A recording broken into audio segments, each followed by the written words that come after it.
Hume's 5 problems for religion.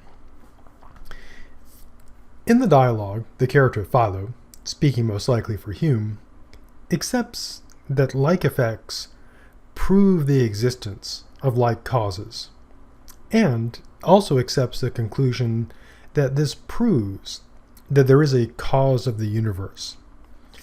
Now, what Hume is going after here in these 5 problems is attacking arguments that include the premise, such as there must be as much reality in the cause as the effect. Our good dead friend Descartes used that as a key principle in his arguments for God. Roughly put, what Descartes says is, well, he's got this idea of God, this is the effect, the cause must have at least as much reality as the effect. So if he has an idea of God that is perfect, the cause must also be perfect, so God must exist, roughly speaking.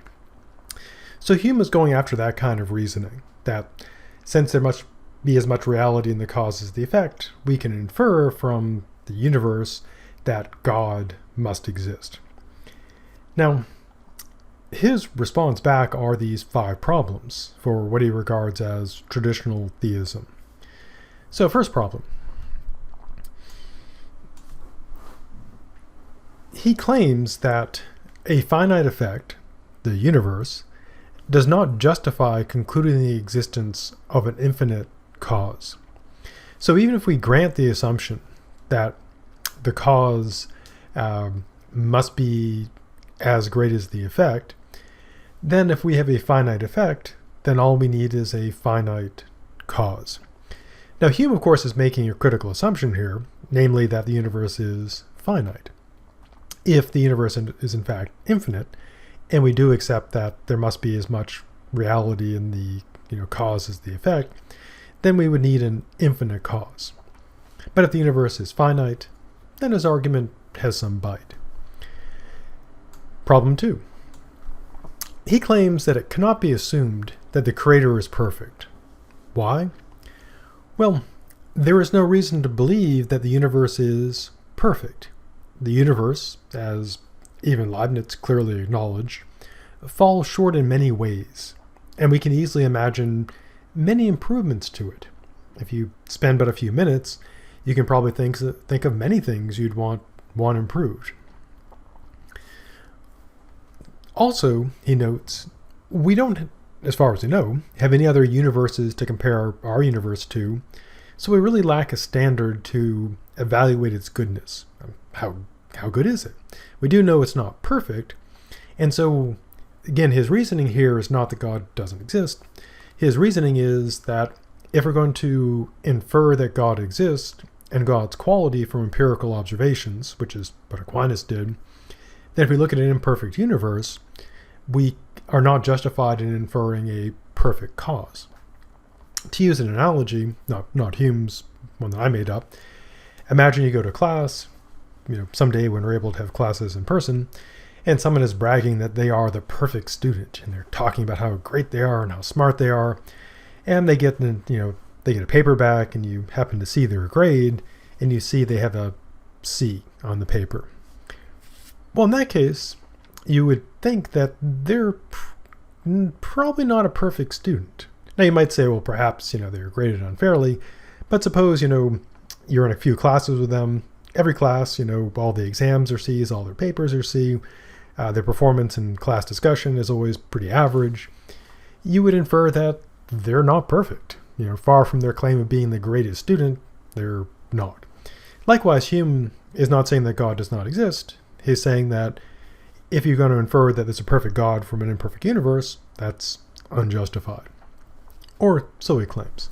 So that's problems 1 and 2. Now we head on to more problems. Third problem. Suppose we assume, for the sake of argument, that the world is as good as it possibly could be. We accept Leibniz's view, this is the best of all possible worlds. Now Hume says, this still doesn't prove that the Creator is perfect.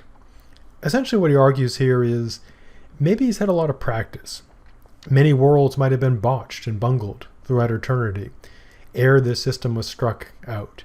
Much labor lost, many fruitless trials made, and a slow but continued improvement carried on during infinite ages in the art of world-making. Which is a rather interesting sort of argument. What he's saying is, maybe if we think this world isn't, pretty good, maybe God's not perfect. He's just had a lot of practice at world building. To use an analogy, you wouldn't think that you take like a great painter today or singer, you wouldn't think that were born, or suddenly born and burst into incredible song, or were born and grabbed some paintbrushes and paints and started creating masterpieces. It takes a while to do that. So what Hume's arguing here is, maybe God's not perfect, and if the universe is pretty good, maybe God has had a lot of practice. So his argument is not there's no God, just that this universe doesn't prove that God is perfect, or so he claims. Fourth argument, he claims that if we look at the universe and say, aha, there must be a perfect God, and there must be just one God that's perfect, he claims there's not evidence for that. Why not? Well, when people use the design argument, they often draw an analogy between humans creating things and the universe, and God creating it. For example, one of the classic arguments is the watch argument. Imagine you're on a desert island, and you find a watch. And what would you think? Well, you wouldn't think that the waves, washed together sand and rocks and, shells and built a watch. You would infer correctly that a human built the watch. Now, if we use the analogy of constructing things, Hume says, sure, why not? Let's use the human analogy.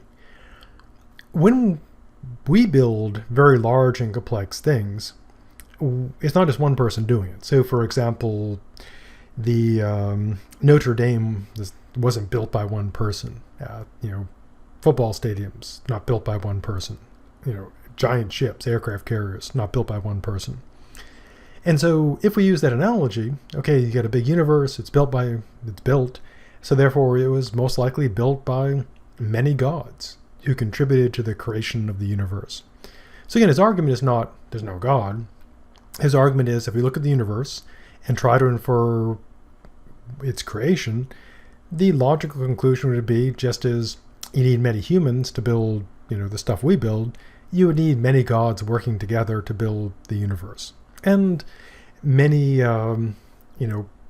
ancient and even modern religions have that view. They have whole pantheons of deities, not just one. His fifth and final argument here is this. If we, again, go with the analogy that the world is constructed in the way that, humans build things, we would have the conclusion that just as physical humans build a physical world, build houses and boats and stuff, the inference would be that if there's a physical universe, there would be a physical God, a material God. Now again, this doesn't disprove God's existence, but Hume's argument is, well, if we're going to draw inferences from the universe we observe a physical universe, which would seem to entail not an incorporeal God, not a spirit, but a physical God. And so his conclusion for these 5 problems is not there is no God, it's that the evidence empirically does not warrant the conclusion that God is perfect and that God is non-physical. So he ultimately takes a skeptical approach. Next, we'll turn to Hume's problem of evil, in which he presents the problem of evil in his own way.